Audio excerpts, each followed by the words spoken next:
Okay, today is my last day in Japan. I'm 18. I'm here to make this video for myself. It's been a journey, bro. I've been here for a week. I just been walking around, just living in Japan. I feel like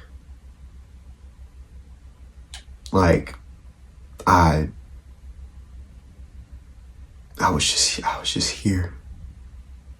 Like, yeah, everybody says there's a culture shock, a language barrier, and like you come in, you're gonna get hit with the culture shock, you're gonna get like, oh, but like, bro, that didn't happen to me, bro. That did not happen to me. I came in, obviously oh my gosh, I was so scared getting on the train, after getting off the plane, landing in Fukuoka. And I remember his name was Gage, and this other dude, I can't remember his name, but we were on the plane and they were really cool. I met them, they were all sitting next to me. It was me, Gage, and this other dude. He was like Mexican, he was from Texas. And we were all sitting there, and I start talking to Gage, he's next to me. I'm like, bro, so what are you coming to Japan for? He's like, bro, I'm joining the army. I'm about to be here for 4 years. He was still be about to be here for 4 years. I was like, dang, you're lucky, bro. But I was like, 4 years to the army is kind of crazy. I was like, 4 years to the army is insane. And so he told me he's going to Fukuoka. I'm going to Fukuoka too. I'm like, bro, I know everything about Japan. I'm gonna get us there. Trust, bro. The other dude was going to Fukuoka too. We was like, ain't no way that we all sat next to each other like this and we're all going to the same place. I was like, all right, dude, as soon as we get there, follow me immediately. Immediately follow me. I was like, I know exactly where we're going to go. I know exactly what we're going to do. All that. So, after this long flight, I think the flight felt like an entire day. Well, it didn't feel that bad to me because like, I'm going to Japan. But it was a 13-hour flight. So, we landed in Tokyo, and oh my gosh, bro, we landed in Tokyo, and I get off the plane, and I'm like, yo, all right, y'all follow me, let's go to immigration. I did everything online already. I did it all online. Just scan my QR code, keep it moving. So we get there, and then oh my gosh, bro, Japanese women. I get off the plane, first thing I see was the judge, and that John took me out. She was so attentive. They're so caring and passionate. They want to help you. And I know I'm going to marry a Japanese woman. I'm going to. But they were helping me. They were so nice. And she brought me all the way to where I needed to be in customs. And they went through it all. Me, just QR code. Come on now. I've been preparing this since I was 4 years old. And we get through, and I'm getting through it, customs and declaration, and I'm waiting for him, and I'm like, bro, they're taking so long because, bro, I look at the clock. It was about 4:50, 4:40 or something, bro. The flight departure was at 5:05. I'm like, bro, we gotta go to Fukuoka. What are y'all doing? What are y'all taking the hold up? He was like, bro, I didn't fill it out all the way. Why did you fill it out all the way? Why did you not fill it out all the way, bro? And so I'm like, all right, bro, it's whatever. We finish it. He finishes it. QR code. But he finishes it finally. With the other dude, the Mexican dude that was from Texas, lost him. We don't know where he went. But so it was just me and Gage now. And Gage, this man had no clue who he was doing. He was going to be here for 4 years, had absolutely no clue what was going on. I was like, dang, bro, you should have done some research or something. He was like, bro, I just get enlisted. He was 19. I felt terrible for bro. I'm 18. I knew what was going on. But, so yeah, bro. So we get through declaration all the way. We get to the baggage. And I'm like, bro, why are we picking up our bags in Tokyo? Like, they're not going to deliver to Fukuoka. They was like, no, you have to pick up your baggage and then go to your your gate or whatever, and they're gonna do it there. I was like, all right. So we get to our like baggage, and then she's like, hey, are you all going to Fukuoka? And I was like, yeah. She was like, oh, yeah, Japanese planes, they usually leave early because people are always there on time. I was like, all right, so it's just me. It's just me and Gage that are late. So everybody else is just gone already. She was like, yeah, you all are getting on the next plane at 7. I was like, all right, bet, that's chill, because it gives us plenty of time for this man to figure out what he's doing, because he's over here like looking around like this, like, bro, you're in a new continent, you gotta lock in. So, all right, boom. We get through, we get our bags, bro. My bag was about heavier than a mug, and he was walking around with the big army backpacks, boy. I know he was sick.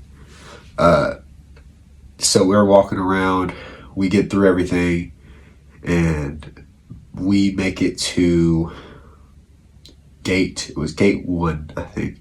I'm sure I have the paper, but I don't really remember.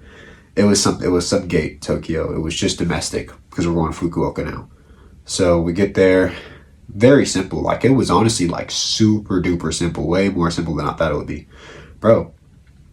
As soon as we get there, but it's literally like as soon as we walked by, like it was 6:30, bro, and they were already boarding the plane. They were boarding the plane, and they were about to leave. They were leaving as soon as, bro. So we get there, we're like, yo, we got like 30 minutes, let's shop. We was like, oh no, they're boarding right now. So we hurry up and we make it to the line, and so we make it on the line, and we start boarding the plane. Immediately, as soon as everybody sits down, okay, everybody, please, like they came on like the Japanese. And then like the English translation, please button your seatbelts, all this, and do all that. And bro, I'm telling you, we left 10 minutes early. Like, we left 10 minutes early. We was out. It was literally flying. We was in the air 10 minutes early. And so we're in the air. At this point, me and Gage, we parted ways. He sat like right behind me, but I got on the plane. I was sitting in the middle of like some older Japanese woman, maybe a Japanese woman that was my age, but she looked rough. Not like ugly or chopped or nothing like that, but she was really, really tired, and she was like literally leaning on me, falling asleep. And I'm like, all right, well, I guess I got a judge on my shoulder. But I mean, she was just not okay. Like, her eyes were bloodshot red. And so I asked her if she was okay. I hit me like, I know that's, and she was like, and I know that. I was like, bro, she thinks I'm an idiot or something. So yeah, I probably am. But so that's that. I was on the plane, looking out the window, looking at Tokyo, and I make it to Fukuoka. And I remember it still didn't hit me that I was in Japan yet, because it's so far I've just been in the airport. I remember I was walking around with this big duffel bag, bro. You can't. Where's the logo? I gotta show the Nike logo. The big duffel bag just around my neck like this, and I'm in the subway, bro. So I get to Fukuoka Airport. After flying, land at Fukuoka Airport, get off, walk around this big bag. After I pick it up from baggage, and I start heading to the subway, and bro, I got lost so quick. I pulled up ChatGPT. It was so bad. It was so bad, bro. I got on the subway, and like I get on the train, and there's mad Japanese people in there. Just no one's talking, no one's saying a word. Everyone's just standing there, just like this, like robots, bro. So I'm like listening in. I'm trying to figure out what's going on, and ChatGPT told me get on the bus, and it'll be 2 stops away. I'm Hakata area, 2 stops away. So I'm on the train, and I'm listening for Naka something station. Nakabata, it was something stupid, bro. So I'm waiting for 2 stops. No call. And I'm like, ChatGPT, what's going on? Where am I at? The phone was gonna take me to a whole other prefecture. I'm like, bro, I already booked my hotel. It was like $430. Come on, please. So I'm ChatGPT everything. I'm like, it said, when you said it was 2 stops away, it's been 3 stops. They haven't said that station. And then it was like, it appears you're on this, like, it told me to get on one station, like it told me to get on one train, but I got on a different train on accident, and so my stop was like closer to the end, and so it told me to stay on the train until the station was called, and I was like, it said it should be called the 4th line, and I was like, all right. So I stay on till the 4th, and it was wrong again. And I tell ChatGPT, like, it's not this stop. It's not this stop. And it was like, it appears you're on this one. My mistake. You need to get off on the next stop. And so it called the next stop, and it was my prefix, like not my prefecture, but like my area. And I got up discreetly, moving around Japanese people, and I got off the train. Hopefully that was enough. I had to leave some stuff. I ran out of storage. All right. So I walk up the stairs, and I got my big duffel bag on. I'm just walking like this, bro. And I walk up the stairs, and boom, I'm in Hakata, like Nakasu, like one of the biggest, like very busy parts of Fukuoka. And it was maybe 8:15, maybe 8:30. So nightlife wasn't going on yet. No clue what nightlife was when I got off. So I didn't explore that at all.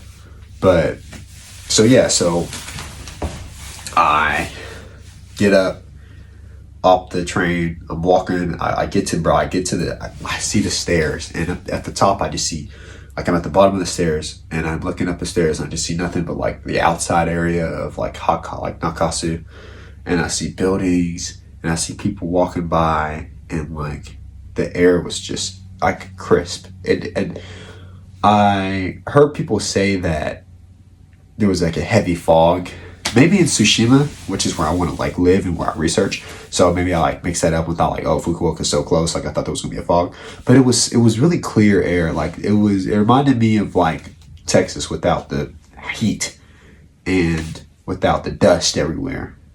So I'm walking up the stairs. I make it up the stairs, bro, and this is when it really hit me. Like I'm in Fukuoka, Japan. So I'm in Fukuoka, and I'm in Japan. I researched it literally so much. Like, yeah, I looked up and made sure I was going to the right area, but like it was like I knew where I was at. I knew where I was going. So I got off. I directed myself to Epochin, Nakasu, and I just started walking. I passed a little donkey store, and I was looking in there. Was mad anime stuff that really like piqued my interest. So I walked by, and I make it to my hotel, and I get in here, bro. Let me backtrack just a second. I get to the bottom of I'm over here trying to type in the code. I did not know what I was doing. I did not know what I was doing. Trying to type this code in. Because I was waving at the door because it had a little wave thing on it. I was like, I'm right here, you don't see me. And then I didn't see that it was a little code. I typed in the code.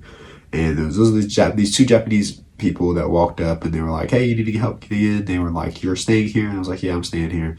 And they were staying there too, so they just entered the code, and they told me that where check-in was. So I checked in, and it felt kind of sketchy. I'm not gonna lie, bro. It charged me like 19,000 yen to check in, and then he told me I would get a refund because I accidentally clicked the wrong option. I was supposed to get charged like 5,000 yen or something like that, and I picked the wrong option, and so he told me he was going to refund me. I haven't got the refund yet. When I check out, I'm going to check about that. So I checked in, and I make it to up here, my hotel. I knew exactly what time I was on. Threw my bag down, changed my clothes, put on some streetwear, went outside in Japan. Straight like that. I was outside in Japan. My first day, I was just walking around. And the absolute truth, I love Japanese women, bro. I just was walking around just looking at the women. Like, because I ain't know, like, one of these Japanese dudes. I saw this man the other day in the freaking store, bro, just like damn near beating off to the magazine, bro, in the middle of the store. Like he was handing his pants and all. Disgusting. Not like that. Nothing like that. Like being very respectful. Only eye contact. You know, only just walking by, little waves, stuff like that. Like they're cute. Like I'm sorry, they're cute. I like Japanese girls. That's just my type. So nothing weird though. But walking around and it really hit me like, bro, I'm in Japan all by myself at 18. Don't know anybody. Alright, I keep running out of storage. I can delete stuff. Okay, so honestly, here's my honest truth about being in Japan. Like I was here for a week. Like I've settled in to where I don't feel like I have to like kind of walk like this anymore and kind of shrink myself down, which I felt like I had to do a lot because I'm black. I'm a little built, so I felt like I had to like trick myself into like a little box to be less scary to Japanese people. I don't feel like I had to do that. I felt like I thought I had to do that. I did not have to do that. They're very nice. They're very nice. They're not looking at me like I'm crazy. I get the curiosity stare every now and then. I love it when it's from like women, but I mean, I don't care. But I get the curiosity stare, and it's chill. It's not like they're like looking at me like in disgust. They're just looking at me because they probably never seen a black person in their life. If they have, then they've never seen like me. I'm new, so I'll be, if I see a new person that I've never seen, I might look at them like a little, you know, like, oh, is that person over there? Like, even if it's at a country where I'm from, like America, if I see someone in my school I've never seen them, I might look at them like, oh, never seen that person before. Especially if they don't look like everybody else. But my reality, to the nitty gritty. Fukuoka's nice. It's very nice. I like the city. You know, it's cool. It's cool to visit Fukuoka. I don't want to live in Fukuoka. I don't want to be here long term. Obviously, if it was the only place I could be in Japan, I would be here long term. I love Japan. I don't want to stay in Fukuoka. I don't like city life, you know? It's too much city. I don't like the red light district, you know? Obviously, I walk down it to, you know, just see all the women and that's pretty much it. I just like Japanese women. I keep it respectful. I'm not a Japanese dude. I'm not going to try to take a peep up a girl's freaking dress while she's going up the stairs, bro. I see people do that. It's weird, but like I'm just keeping respectful. Like I've talked to a few Japanese women on the streets. I'll go up to them and I'll ask them what they're trying to promote, like their little girls bar or whatever, and that's it. Like I'm not trying to be like, you want to come back to my hotel room, you're so cute. Like, no, I haven't said that to me. They can come back if they want to, but I haven't said that, bro. So I don't like Fukuoka and long term staying here. No, I would not. I wouldn't live in Fukuoka, Japan. It's too much. It's way too much. Like it's loud. Even right now, if I were to walk outside my hotel, I'm gonna see people stumbling, sleeping on the streets because they're so drunk and they can't make it back home yet.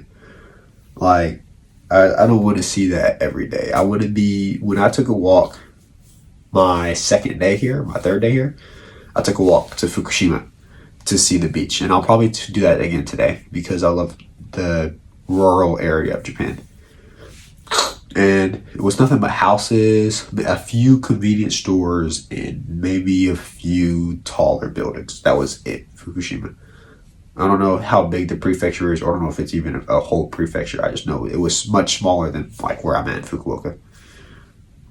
And I loved it. I felt so much peace just walking around Fukushima, and I hope I'm saying that. Maybe I'm tripping. Maybe it's not Fukushima. Maybe it's Fukuhama. Something like maybe Fukuhama. I don't know. I just want to live in an area like that. Tsushima is going to be great. Living in Japan, I hopefully later this year, hopefully I'll still be 18, young, you know, abroad. I want to focus on that vision, young, abroad, 18, all this. I want to buy my house. I want to make money online, and I want to get married. I don't have to get married at 18. I want to find my forever girl, you know. She's going to be Japanese. I'm not settling for anything else. And I mean, that's really all that and my 18-year-old brain can really envision that I want right now, and that I'm going to work towards. It's what I feel like is my necessities, my need, like what I'm driving for, what I'm going for. So when I get to Tsushima, I'm gonna last video. Hopefully later this year, I'll move here to Tsushima, not Fukuoka. I want a house. I want to make money online. I want to work on my bachelor's degree in Japanese. Do it online. I want to. I'll have to probably experience some bit of Japanese work culture because I want to move here, and I need a visa. So I'll have to do something. Maybe, hopefully, maybe I can work my way around it. But until then, I'm probably just gonna use my Japanese degree to kind of get in. But that's not gonna be my main source of money, of income. I'm gonna make money online, and hopefully by December, I'm ready. I'm looking for homes to purchase in Tsushima, and if not, I need to lock in. Like I need to get this going, because I think this year the most I've been locked in was January. I just turned 18, got my passport appointment, bought my ticket in December, because I knew in December I need to be locked in. I need to be locked in and be in Japan. I didn't even think about this spring break trip. This was just something I honestly did because I felt like I needed a break. But this trip has taught me so much about who I am. It's taught me that I'm a very stressful thinking person, and that I don't follow my passions as much as I want to, because I feel a sense of security in things that people have always done. Like people have always worked long hours. People have always made money that way, and it's just like I don't want to make money that way. Obviously, down to the nitty-gritty, I will. I was working almost 100 hours over summer break. I was working almost 100 hours a week between two jobs, and even with school, I go to school and then work.